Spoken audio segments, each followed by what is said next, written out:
नमस्कार, स्वागत है आप सभी का डीडी न्यूज के इस खास बुलेटिन एक्सप्रेस 100 में, जहां हम आपके लिए लेकर आते हैं राजनीति, मनोरंजन, देश, दुनिया, खेल और व्यापार जगत की सभी बड़ी खबरों को एक्सप्रेस यानी कि फटाफट अंदाज में।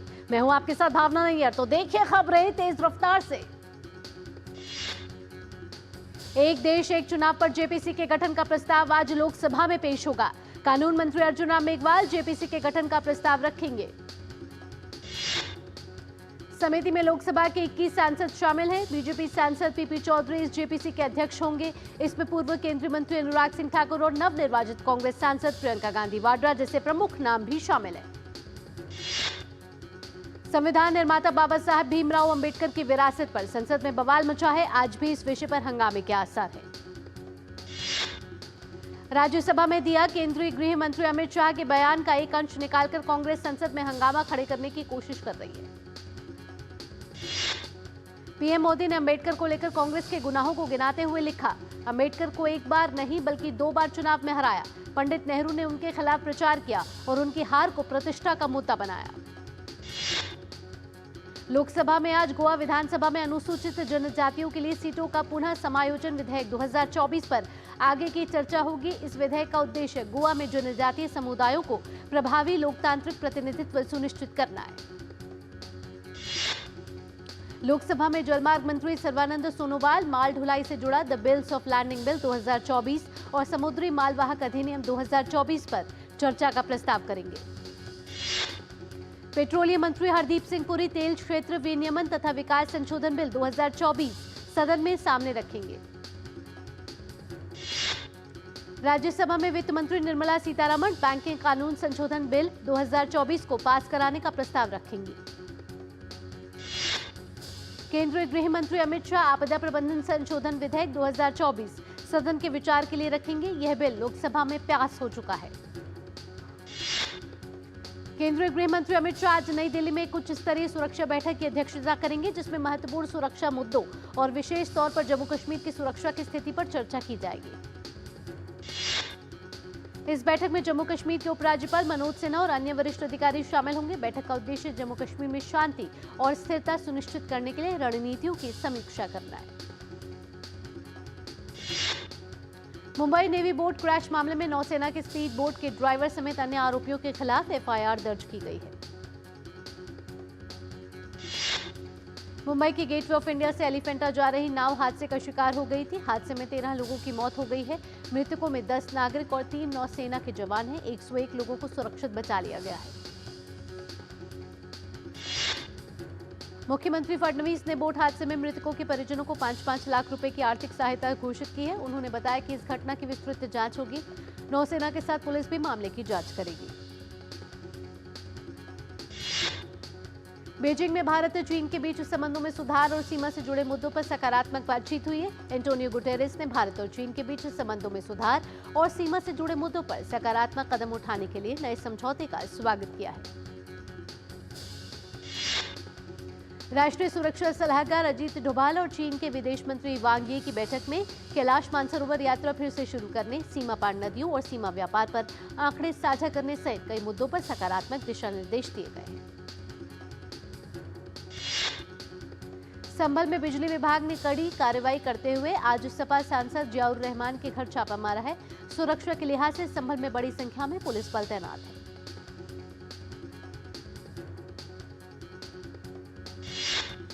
बिजली चेकिंग के लिए विद्युत विभाग द्वारा सुरक्षा और सुचारू रूप से चेकिंग के लिए पुलिस बल की मांग की गई थी। अपर पुलिस अधीक्षक श्रीश चंद्र ने बताया कि दीपासराय में सांसद वर्ग के आवास पर विद्युत विभाग द्वारा चेकिंग की जा रही है। सूचना और प्रसारण मंत्री अश्विनी वैष्णव ने कांग्रेस पर आरोप लगाते हुए कहा कि कांग्रेस एक बार फिर डॉक्टर BR अम्बेडकर के मुद्दे को गलत तरीके से उठाने की कोशिश कर रही है।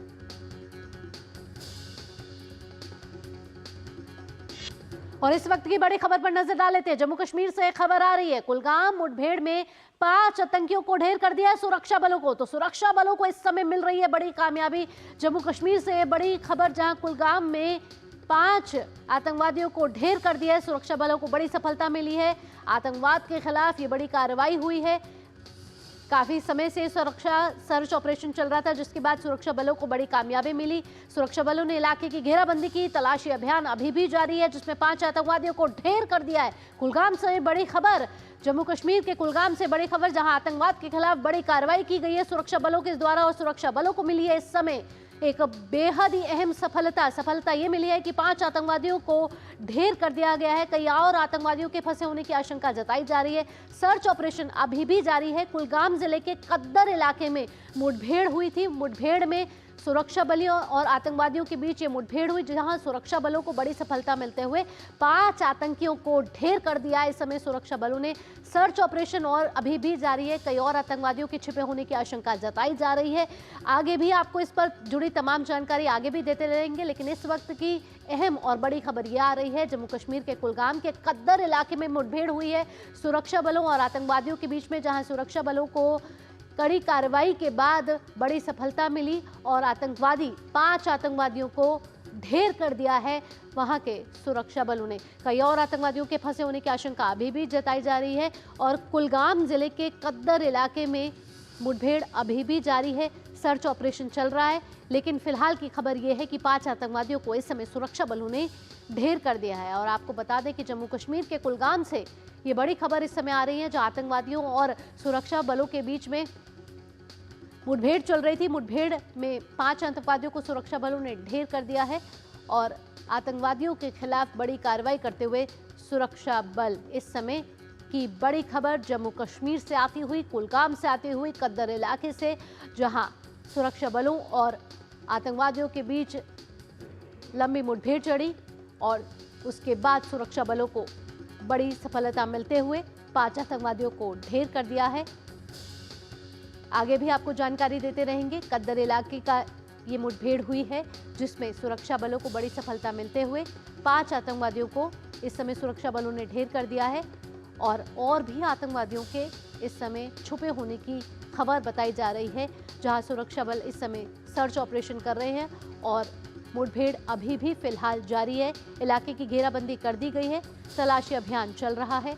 साथ ही साथ मुठभेड़ में 2 सुरक्षाकर्मियों के घायल होने की भी खबर आ रही है। तो 5 आतंकवादियों को ढेर करने के साथ ही 2 सुरक्षा बलों के घायल होने की खबर। ये ताज़ा तस्वीरें आपके सामने। कुलगाम के कद्दर इलाके में मुठभेड़ हुई है आतंकवादियों और सुरक्षा बलों के बीच, जहां आतंकवाद के खिलाफ बड़ी कार्रवाई की गई है सुरक्षा बलों के द्वारा। सुरक्षा बलों ने 5 आतंकवादियों को ढेर कर दिया है और आप ये तस्वीरें देख सकते हैं, कुलगाम के कद्दर इलाके की हैं। हालांकि इलाके की घेराबंदी करी हुई है, सर्च ऑपरेशन अभी भी चल रहा है। कई और आतंकवादियों के छुपे होने की आशंका जताई जा रही है और उन्हें सर्च ऑपरेशन के जरिए ढूंढने और उन पर कड़ी कार्रवाई करने की पुरजोर कोशिश की जा रही है। फिलहाल मुठभेड़ में 5 आतंकवादी ढेर हो गए। सुरक्षा बलों को बड़ी सफलता हासिल हुई है। कुलगाम के कद्दर इलाके से खबर आ रही है, जम्मू कश्मीर के, जहां सुरक्षा बलों ने इस समय कड़ी घेराबंदी कर रखी है। सर्च ऑपरेशन चल रहा है और 5 आतंकवादियों को इस समय ढेर करते हुए सुरक्षा बलों को मिली है बड़ी सफलता।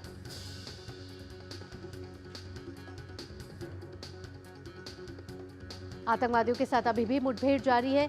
सुरक्षा बल सर्च ऑपरेशन कर रहे हैं कि आतंकवादी और छुपे हो सकते हैं वहां पर। फिलहाल 5 आतंकवादियों को ढेर करते हुए सुरक्षा बलों को मिली है बड़ी सफलता। तो जम्मू कश्मीर के कुलगाम जिले के कद्दर इलाके से ये बड़ी खबर आती हुई, जहां सुरक्षा बलों और आतंकवादियों के बीच मुठभेड़ हुई है और मुठभेड़ में 5 आतंकवादियों को सुरक्षा बलों ने ढेर कर दिया है और साथ ही साथ फिलहाल सर्च ऑपरेशन चल रहा है।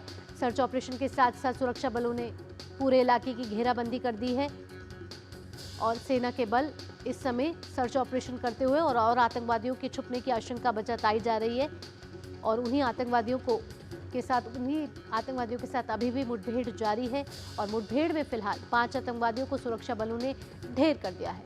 कुलगाम जिले के कद्दर इलाके से आती हुई ये बड़ी खबर जम्मू कश्मीर के, जहां आतंकवादियों के साथ फिलहाल मुठभेड़ जारी है।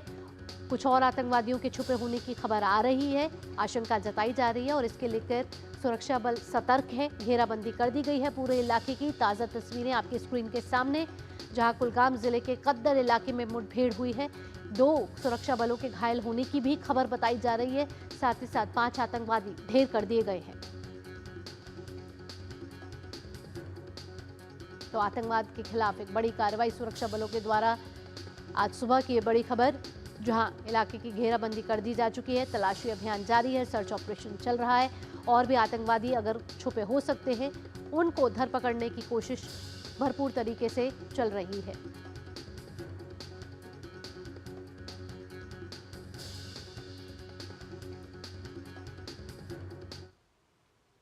तो रफ्तार भरी खबरों के सिलसिले को बढ़ाते हैं अब आगे। केंद्रीय मंत्री ने कांग्रेस से सवाल किए हैं कि पंडित नेहरू ने डॉक्टर अंबेडकर के खिलाफ अभियान क्यों चलाया और उन्हें हराया। साथ ही साथ केंद्रीय मंत्री ने पूछा कि वर्षों से अधिक समय तक डॉक्टर अंबेडकर को भारत रत्न से वंचित क्यों रखा गया। उसके साथ ही तमिलनाडु में तिरुनेलवेली जिले के 28 मछुआरों को स्वदेश वापसी हो गई है। इन्हें इस वर्ष सितंबर में बहरीन के समुद्री क्षेत्र में अवैध रूप से प्रवेश करने के आरोप में गिरफ्तार किया गया था। बहरीन में भारतीय दूतावास ने मछुआरों के लिए तुरंत कानूनी प्रतिनिधित्व नियुक्त करके महत्वपूर्ण भूमिका निभाई। दूतावास ने बहरीन के अधिकारियों को उनके सहयोग और त्वरित प्रतिक्रिया के लिए धन्यवाद दिया। बांग्लादेश में हिंदुओं पर हो रहे अत्याचार के विरोध में हिंदू रक्षा संकल्प यात्रा लखनऊ की सरोजनी नगर विधानसभा से निकाली गई। भाजपा के विधायक राजेश्वर सिंह के नेतृत्व में यह यात्रा निकाली गई। राजेश्वर सिंह ने बांग्लादेश में हिंदुओं पर हो रहे अत्याचार को गलत ठहराते हुए कहा कि हम चुप नहीं रहेंगे, विरोध प्रदर्शन करेंगे। जम्मू कश्मीर में सुरक्षा बलों और आतंकवादियों के बीच मुठभेड़ अभी जारी है। जानकारी के मुताबिक कुलगाम जिले के केदार इलाके में आतंकवादियों के साथ मुठभेड़ चल रही है, जहां सुरक्षा बलों को मिली है बड़ी सफलता और 5 आतंकवादी ढेर कर दिए गए। उत्तर प्रदेश के शाहजहांपुर जिले में सड़क दुर्घटना में 5 लोगों की जान चली गई। घने कोहरे के कारण आज सुबह भीषण हादसा हुआ है। भारतीय जनता पार्टी ने बुधवार को दिल्ली विधानसभा चुनाव के लिए राज्य चुनाव समिति की घोषणा की। लिस्ट में कई बड़े नामों को दी गई जगह। दिल्ली एनसीआर में वायु प्रदूषण से बुरा हाल है। राजधानी दिल्ली के कई इलाकों में AQI 400 के पार है। आज सुबह दिल्ली एनसीआर में घना कोहरा छाया रहा। विजिबिलिटी काफी कम होने की वजह से वाहन चालकों को काफी ज्यादा दिक्कतों का सामना करना पड़ रहा है। दिल्ली में तापमान में गिरावट के कारण लोगों ने राष्ट्रीय राजधानी में विभिन्न स्थानों पर रैन बसेरों में शरण ले ली है।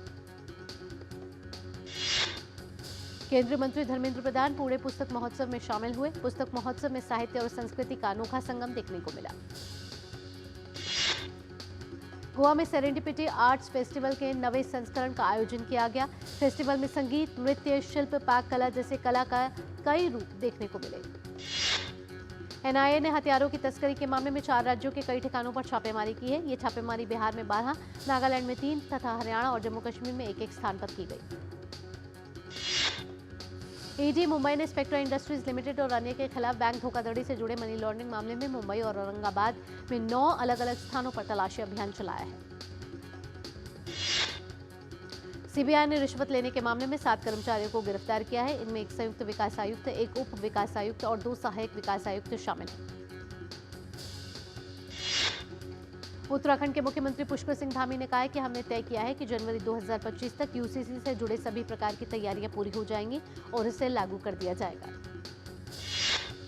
तमिलनाडु के वेलोर जिले के दुर्गम गांव में तेंदुए के हमले में 22 वर्षीय युवती की मौत हो गई। वन विभाग ने तेंदुओं को पकड़ने की कोशिश तेज कर दी है। केंद्रीय वाणिज्य मंत्री पीयूष गोयल ने कहा है कि सरकार मेक इन इंडिया के तहत दुनिया का सबसे अच्छा ईवी इकोसिस्टम बनाने पर काम कर रही है। उन्होंने संसद परिसर में शानदार इलेक्ट्रिक वाहनों का डेमो दिया। वाणिज्य और उद्योग मंत्री पीयूष गोयल ने कहा कि पीएलआई योजना मैन्युफैक्चरिंग सेक्टर में 1.4 लाख करोड़ रुपए का निवेश आकर्षित करने में सफल रही और इसी के साथ 9.5 लाख से अधिक नौकरियां पैदा हुई। प्रधानमंत्री आवास योजना ग्रामीण के तहत इस साल 13 दिसंबर तक 2.68 करोड़ घर बनकर तैयार हो चुके हैं, जिनमें से 72.66 लाख घर पूरी तरह से महिलाओं के नाम पर है और 1.22 करोड़ घर पत्नी और पति के नाम पर। केंद्र सरकार ने 2023-24 के रबी सीजन में एमएसपी पर 6.41 लाख मीट्रिक टन दालों की खरीद की है। इसके लिए 2.75 लाख किसानों को 4,820 करोड़ रुपए का भुगतान किया गया।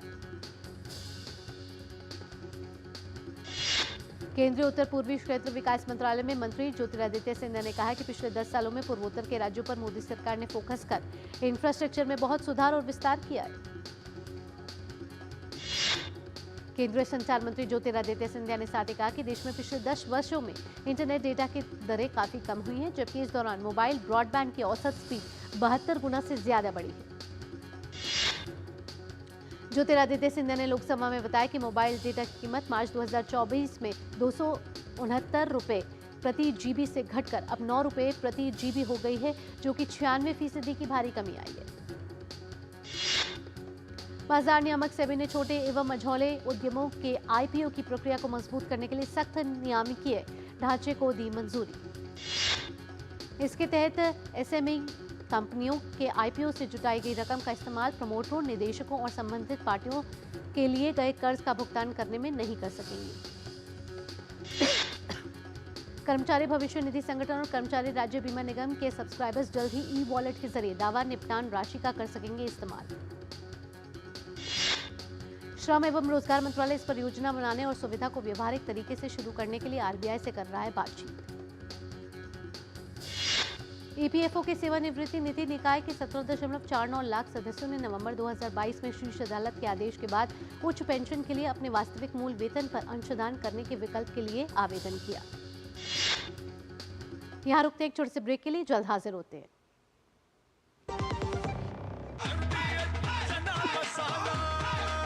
अब छोलिया हो या लोबिया, सफेद चने या काले चने, सब कुछ मजेदार बने। This is no ordinary sky. This is where legends are born. Space transition. Roger. Engaging heat. In the vast expanse above, the Indian Air Force reigns. Unseen, unstoppable, unmatched. Join the Indian Air Force to be a cut above. जब धरती चीर कर निकलता है लोहे का पत्थर और मिलता है मोंगिया के जोश से, फिर तपता है, पिघलता है और बनता है फौलाद। अब होता है सरिया सारी खूबियों के साथ। मोंगिया स्टील, मजबूत देश का मजबूत सरिया। MDH की देगी मिर्च, देगी मिर्च का तड़का, अंग अंग फड़का। MDH की देगी मिर्च। ब्रेक के बाद आपका स्वागत है। आप देख रहे हैं एक्सप्रेस 100। रफ्तार भरी खबरों के सिलसिले को बढ़ाते हैं आगे। भारतीय स्टेट बैंक ने बताया कि केंद्र सरकार ने राम मोहन राव अमारा को बैंक का प्रबंध निदेशक नियुक्त किया है। अक्टूबर महीने में कर्मचारी राज्य बीमा योजना के तहत 17.80 लाख नए कर्मचारी जोड़े गए। इनमें 42 ट्रांसजेंडर हैं। सरकार की ओर से जारी आंकड़े के अनुसार अक्टूबर 2024 में 21,558 नए प्रतिष्ठान ईएसआई योजना के सामाजिक सुरक्षा दायरे में आए, जिससे अधिक श्रमिकों के लिए सामाजिक सुरक्षा सुनिश्चित हुई है। चालू वित्त वर्ष में अब तक शुद्ध प्रत्यक्ष कर संग्रह 16.45% बढ़कर 15.82 लाख करोड़ रुपए से अधिक हुआ। केंद्रीय प्रत्यक्ष कर बोर्ड की ओर से जारी आंकड़ों में पता चला है कि 2024 में से अब तक सरकार द्वारा सकल प्रत्यक्ष कर संग्रह सालाना आधार पर 20.32% बढ़कर 19.21 लाख करोड़ रुपए हुआ। भारत में मजबूत ग्रोथ और राजनीतिक स्थिरता के कारण रियल एस्टेट में संस्थागत निवेश 2024 में बढ़कर रिकॉर्ड हाई 8.9 अरब डॉलर पर पहुंचा। रिपोर्ट के मुताबिक कुल संस्थागत निवेश में 63% हिस्सेदारी विदेशी निवेशकों की रही, जबकि 37% निवेश घरेलू निवेशकों ने किया। मनी मोड की रिपोर्ट में कहा गया है कि लंबी अवधि में बचत करने के लिए लोग फिक्स्ड एंड रिकवरिंग डिपॉजिट की जगह अब म्यूचुअल एंड एसआईपी में अधिक निवेश कर रहे हैं। इस साल 62% लोगों ने एसआईपी में लगाया पैसा। मनी मोड में अपनी रिपोर्ट में दावा किया है कि 47% लोग मुनाफे, 44% लाइफस्टाइल बेहतर करने, 28% लग्जरी उत्पादों पर खर्च करने और 27% लोग कौशल विकास के लिए कर रहे हैं बचत। अमेरिकी केंद्रीय बैंक फेडरल रिजर्व ने प्रमुख ब्याज दर में 0.25% की कटौती। यूएसएफ फेड ने लगातार तीसरी बार ब्याज दरों में कटौती की है। अमेरिकी केंद्रीय बैंक ने कहा कि हाल ही में संकेत बताते हैं कि आर्थिक गतिविधियां एक ठोस गति से विस्तारित होती रही हैं। वहीं फेड ने स्वीकार किया है कि महंगाई कुछ हद तक अधिक बनी हुई है। फेड ने कहा है कि रोजगार और महंगाई के टारगेट्स को प्राप्त करने के लिए जोखिम लगभग संतुलित है। पिछले कुछ महीनों में अमेरिका में महंगाई बढ़ी है, जिससे अगले वर्ष में ब्याज दरों में कटौती की संख्या पर उम्मीदें कम हो गई हैं।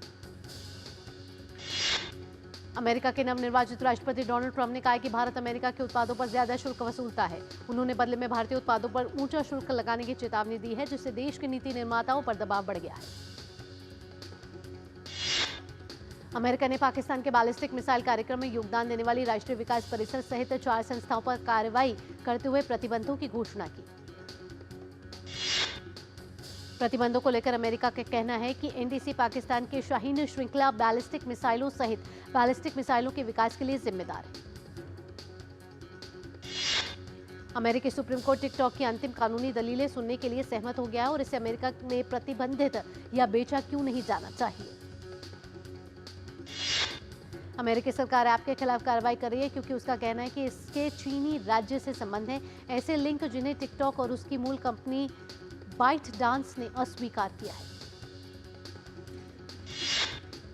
ब्रसल्स में यूक्रेन के राष्ट्रपति वोलोदिमीर ज़ेलेंस्की ने नाटो के महासचिव मार्क रूटे से बातचीत की है। मुलाकात में दोनों के बीच यूक्रेन की सुरक्षा की गारंटी को लेकर चर्चा हुई। इस दौरान दोनों ने संयुक्त प्रेस कॉन्फ्रेंस को भी संबोधित किया। यूक्रेनी राष्ट्रपति ने कहा है कि रूस से लड़ाई के दौरान यूक्रेन को मजबूत रखने के लिए एकजुट रुख अपनाना बहुत महत्वपूर्ण है। जर्मनी के रक्षा मंत्री बोरिस पिस्टोरियस ने कहा है कि जर्मनी अपने सशस्त्र बलों का आकार 2 लाख से ज्यादा मौजूदा लक्ष्य से बढ़ाकर 2,30,000 कर सकता है। जर्मन यूक्रेन पर रूसी आक्रमण के बाद नाटो गठबंधन अपनी ताकत बढ़ाना चाहता है। अंतर्राष्ट्रीय प्रवासी दिवस के अवसर पर मेक्सिको के दक्षिणी शहर तापचुला में प्रवासियों और प्रवास समर्थक कार्यकर्ताओं ने विरोध प्रदर्शन किया। एक्टिविस्ट कार्मेन मार्टिनेज का कहना है कि वे अमेरिका की नीति के आधार पर प्रवासी और उनके समर्थन करने वालों दोनों के सामने आने वाले अनिश्चित भविष्य को लेकर चिंतित हैं। विश्व टेनिस लीग का 3रा सीजन आज से अबू धाबी में हो रहा है शुरू। इसका आयोजन 19 से 22 दिसंबर तक एतिहाद अरेना में किया जा रहा है। विश्व टेनिस लीग सीजन 3 में 4 टीमें Honour of X Eagles, TSL Hawks, Game Changers, Falcons और काइट्स शामिल हो रही हैं। एशिया युवा और जूनियर भारोत्तोलन चैंपियनशिप 2024 में 28 सदस्यीय भारतीय भारोत्तोलन दल आज से कतर की राजधानी दोहा में प्रतिस्पर्धा के लिए तैयार है। भारत की मार्टिना देवी माईबम एशियाई जूनियर चैंपियनशिप में समान भार वर्ग में प्रतिस्पर्धा करेंगी, जबकि धानुष लोगानाथन पुरुषों की प्रतियोगिताओं में प्रतिभाग करेंगे। राष्ट्रीय निशानेबाजी चैंपियनशिप भारतीय नौसेना के किरण अंकुश जाधव ने भोपाल में आयोजित 67वीं राष्ट्रीय निशानेबाजी चैंपियनशिप प्रतियोगिता में पुरुषों की 50 मीटर राइफल 3 पोजीशन का खिताब जीत लिया। किरण अंकुश जाधव ने पेरिस ओलंपिक कांस्य पदक विजेता स्वप्निल कुसाले और एक अन्य ओलंपियन ऐश्वर्या प्रताप सिंह तोमर को हराया।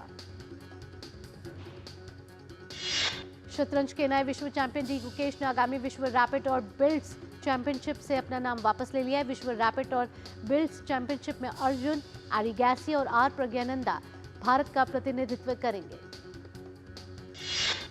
खो खो विश्व कप के पहले संस्करण का आयोजन अगले साल 13 से 19 जनवरी के बीच होना है। खो खो विश्व कप में महिला और पुरुष दोनों टीमों के मुकाबले दिल्ली के इंदिरा गांधी स्टेडियम में खेले जाएंगे। यहां लेंगे एक और छोटे से ब्रेक के बाद भी रफ्तार भरे खबरों के सिलसिले को रखेंगे जारी। आप देखते रहिए डीडी न्यूज। बढ़िया है, प्राकृतिक हल्दी, मिर्ची, धनिया। नहीं, मिर्ची, धनिया, हल्दी, MGH।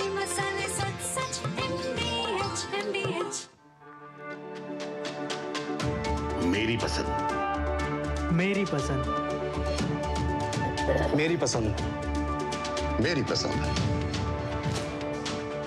हमारी पसंद। हम सबकी पसंद। मजबूत देश का मजबूत सरिया मोंगिया स्टील। ब्रेक के बाद आपका स्वागत है। आप देख रहे हैं एक्सप्रेस 100। रफ्तार भरी खबरों के सिलसिले को बढ़ाते हैं आगे और खेल और एंटरटेनमेंट जगत की खबरों को देख लेते हैं। इस अंतर्राष्ट्रीय टूर्नामेंट में विश्व भर के 6 महाद्वीपों से 24 देशों की टीमें खिताब के लिए अपनी दावेदारी पेश करेंगी। मेजबान भारत 13 जनवरी से शुरू होने वाले पहले खो खो विश्व कप का उद्घाटन मैच अपने चिर प्रतिद्वंद्वी पाकिस्तान के खिलाफ खेलेगा। Kho kho federation of India ने बॉलीवुड सुपरस्टार सलमान खान को खो खो विश्व कप के पहले संस्करण को बढ़ावा देने के लिए ब्रांड एम्बेसडर बनाया है। सलमान खान ने पहले खो खो विश्व कप के लिए अपनी खुशी जाहिर की और राष्ट्रीय राजधानी में विश्व कप की मेजबानी करने की पहल की प्रशंसा की। लापता लेडीज के ऑस्कर की दौड़ से बाहर होने के बाद अभिनेता सोनू सूद ने कहा कि फिल्म का असली पुरस्कार दर्शकों का प्यार और सराहना है। अभिनेता सोनू सूद ने फिल्म फतेह को लेकर कहा कि यह फिल्म उनके करियर के सबसे खास प्रोजेक्ट में से एक है। अभिनेता वरुण धवन ने एक प्रमोशनल इवेंट में साझा किया कि वह हमेशा से बच्चों को देखने लायक कंटेंट बनाना चाहते हैं। ईडी ने एक सट्टेबाजी वेबसाइट के खिलाफ मनी लॉन्ड्रिंग मामले में अभिनेत्री मल्लिका शेरावत का बयान किया दर्ज। मल्लिका के साथ टीवी कलाकार पूजा बनर्जी से भी की गई पूछताछ। पुष्पा 2 ने 14वें दिन बॉक्स ऑफिस पर 20.8 करोड़ रुपए की कमाई की। इसी के साथ फिल्म का कुल कलेक्शन 973.2 करोड़ रुपए तक पहुंच गया है। वहीं पुष्पा 2 ने हिंदी में 600 करोड़ रुपए के क्लब में अपनी जगह बना ली है। हैदराबाद के संजय थिएटर में हुए हादसे में जान गंवाने वाली महिला के घायल बेटे से अल्लू अर्जुन के पिता अल्लू अरविंद ने की मुलाकात। ऋचा चड्ढा और अली फजल ने मुंबई में film girls will be girls की विशेष स्क्रीनिंग का किया आयोजन। रैपर हनी सिंह ने इंडस्ट्री में कंपटीशन के बारे में बात करते हुए कहा कि उन्हें लगता है कि उनसे बेहतर काम करने वाले बहुत ही कम हैं, इसलिए उन्हें कंपटीशन से ज्यादा डर नहीं लगता है।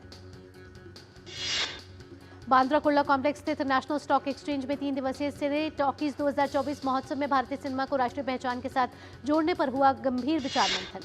सिने टॉकीज कार्यक्रम की शुरुआत निर्देशक सचिन पिलगांवकर ने की। उनके साथ नेशनल स्टॉक एक्सचेंज के एमडी सीईओ आशीष चौहान, सिने टॉकीज की संरक्षक अभिनेत्री और निर्माता खुशबू सुंदर भी रही मौजूद। बॉलीवुड एक्ट्रेस प्रीति जिंटा ने हाल ही में यौन अपराधों को लेकर इटली की पीएम जॉर्जिया मेलोनी के नए प्रस्तावित कानून का समर्थन किया। फिल्म दिलवाले के पूरे हुए 9 साल। इस मौके पर काजोल ने अपने इंस्टाग्राम पर फिल्म दिलवाले के पर्दे के पीछे की तस्वीरें की साझा। यामी गौतम और उनके पति आदित्य धर ने अपने बेटे वेद के साथ स्वर्ण मंदिर के दर्शन किए और आशीर्वाद लिया। दिलजीत के कॉन्सर्ट के बाद नगर निगम ने ठोस अपशिष्ट प्रबंधन नियम 2018 के उल्लंघन का हवाला देते हुए आयोजकों को चालान जारी किया। और अभिनेत्री दिव्या दत्ता ने बंदिश बैंडिट सीजन 2 सीरीज पर कहा कि लोग बहुत अच्छी प्रतिक्रिया दे रहे हैं, बहुत सारे संदेश आ रहे हैं। सबसे अच्छी बात यह है कि लोग इस सीरीज को भी एंजॉय कर रहे हैं। एक्सप्रेस 100 में फिलहाल इतना ही, लेकिन अगला कार्यक्रम आप देखेंगे इकोनॉमी टुडे। मेरी सहयोगी आंचल गुलाटी गुंबर के साथ। फिलहाल के लिए मुझे दीजिए अनुमति। नमस्कार।